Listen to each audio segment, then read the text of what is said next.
یوم القیامہ ولا یزکیہم ولہم عذاب علیم. 3 قسم کے انسان ایسے ہیں جن سے اللہ قیامت کے دن بات نہیں کرے گا, انہیں رحمت سے نہیں دیکھے گا, انہیں پاک نہیں کرے گا. پاک حروف جنت میں جائے انہیں پاک نہیں کرے گا. ولہم عذاب علیم, ان کے لیے دردناک عذاب. 4 وعیدیں, 4 وعیدیں. اللہ ان کو دیکھے گا, اللہ ان سے بات نہیں کرے گا, اللہ ان کو پاک نہیں کرے گا, انہیں دردناک عذاب میں ڈال دے گا. 3 افراد ایسے فرمایا کہ شیخ ظالم وعائل مستكبر وملک کذاب. ایک بوڑھا ظالم, دوسرا تکبر کرنے والا فقیر, تیسرا جھوٹ بولنے والا بادشاہ.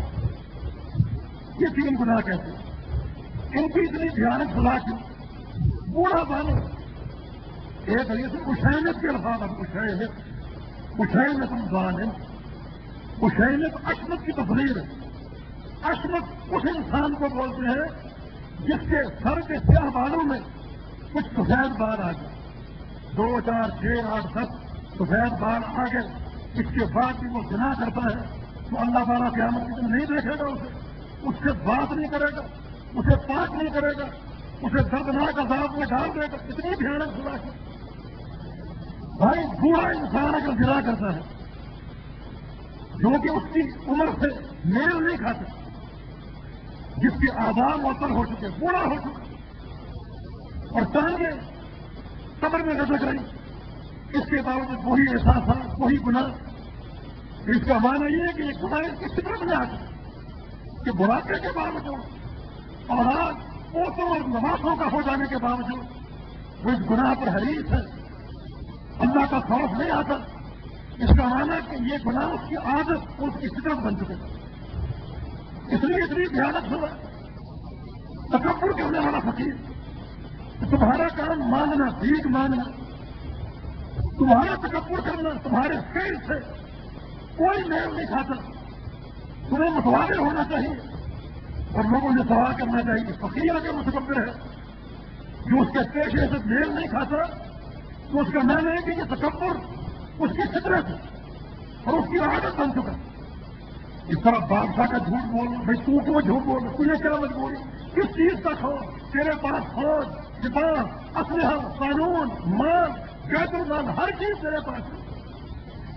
تو جھوٹ کیوں بولے؟ جھوٹ کسی گھر کی بنا پر ہوتا ہے, کسی آنکھوں سے بچنے کے لیے ہوتا ہے.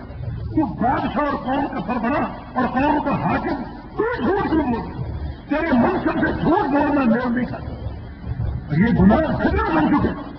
تو جو گناہ خطرت میں شامل ہو جائیں بڑے خطرناک. اللہ کے ایسے انسانوں جن میں وعیدیں بیان کر رہے تو شیطان سے بچاؤ کے اسباب اختیار کرنے کے بعد بھی اگر ہم سے گناہ شامل ہوتے ہیں تو اس کا معنی یہ کہ وہ شیطنت ہمارے اندر موجود ہے. جس طرح دینی شیطان ہوتے ہیں اس طرح ایسے شیطان بھی ہوتے, بڑے خطرناک ہوتے. جیسا کہ رسول اللہ علیہ وسلم کا فرمان ہے خصوصیت الشیاطین اور رمضان المبارک میں شیطانوں کو جکڑ دیا جاتا ہے. نہ صرف یہ کہ بند ہوتے ہیں بلکہ بند کرنے کے بعد ان کو جکڑ دیا جاتا ہے, سنگلوں میں توڑ دیا جاتا ہے. کوئی شیطان کھلا نہیں ہوتا. اس کے باوجود رمضان میں گناہ بھی ہوتے, بڑے لوگ بے روزہ ہوتے, نمازیں نہیں پڑھتے اور معصیتوں کا ارتکاب کرتے ہیں. اس کا معنی یہ کہ ان کے اندر شیطان موجود, ان کا نفس شیطان. اس لیے سورۃ الناس کا مضمون یہ ہے کہ شیطان نے دل سے بھی گناہ مانگو اور شیطان نے ان سے بھی گناہ مانگو, وہ بھی خطرناک ہے, یہ بھی خطرناک ہے. یہ سب کچھ ذکر و اذکار کرنے کے باوجود, ان اوراد کا استعمال کرنے کے باوجود, آیت الکرسی پڑھنے کے باوجود, لا الہ الا اللہ پڑھنے کے باوجود, اگر گناہوں کا ارتکاب ہوتا ہے اور شر ہمارے اندر موجود ہے تو اس کا معنی یہ کہ شیطان کی صحبتوں کے اثرات ہمارے اندر باقی ہیں, ان کو دھونے کی کوشش کرو, انہیں ختم کرنے کی کوشش کرو. اللہ سے دعائیں مانگو کہ یا اللہ اس نفس کو پاک صاف کر دے. جس طرح شیطان جن کے اثرات سے ہم بچ گئے, اس اندر کے شیطان سے ہم کو بچا.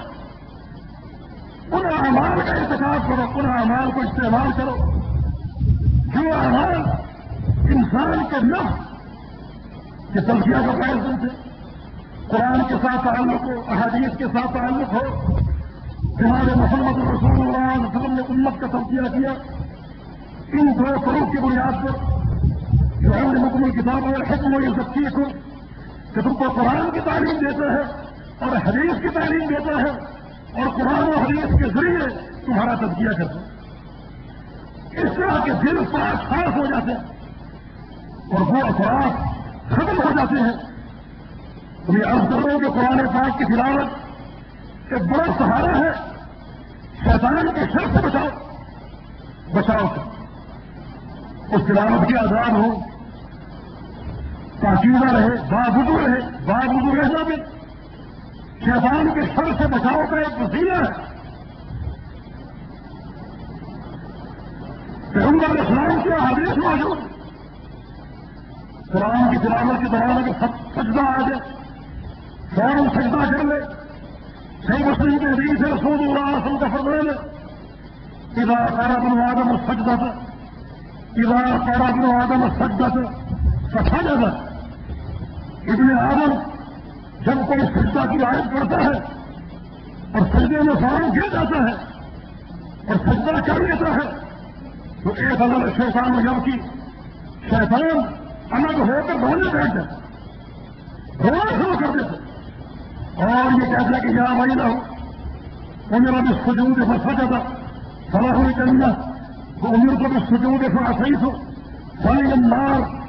ہائے افسوس، انسان کو سجدے کا حکم دیا گیا، اس نے سجدہ کر لیا اور جنت کو پا لیا، مجھے بھی سجدے کا حکم دیا گیا، میں نے نافرمانی کی اور جہنم کا باعث بن گیا اور جہنم کا مستحق بن گیا۔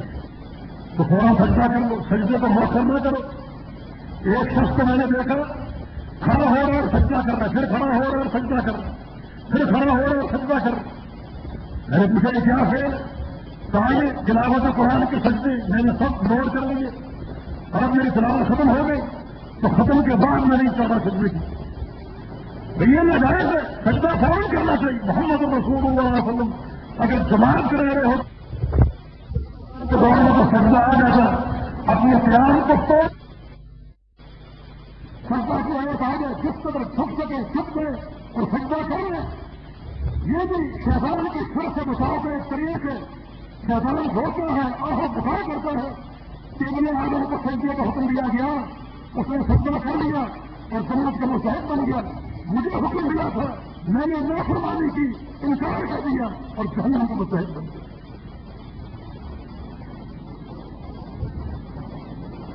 اور خاص طور پر قرآن حکیم کی آخری 2 صورتیں جن کو ایک مکمل خطے کی ضرورت ہے، ابھی صرف اشارہ کافی ہے۔ رسول اللہ علیہ وسلم کا فرمان ہے ما تعبد متعبدون بمثلہما کہ تعبد کرنے والوں نے تعبد کے لیے، تعبد کا معنی شیطان سے پناہ پکڑنا، شیطان سے بچاؤ حاصل کرنا، شیطان سے بچ کر اللہ کی پناہ میں آ جانا۔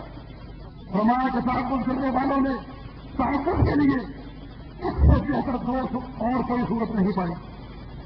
یہ سب سے بہترین صورتیں ہیں تعبد کے لیے، شیطان کے سر سے بچاؤ کے لیے اور اللہ رب العزت کے پناہ میں آ جانے کے لیے۔ اس سے بہتر تعبد کا اور کوئی سیکھا نہیں اور کوئی جرم نہیں، حالانکہ بے شمار اوراد موجود ہیں، لیکن یہ سب سے بہترین جرم ہے محمد رسول اللہ صلی اللہ علیہ وسلم۔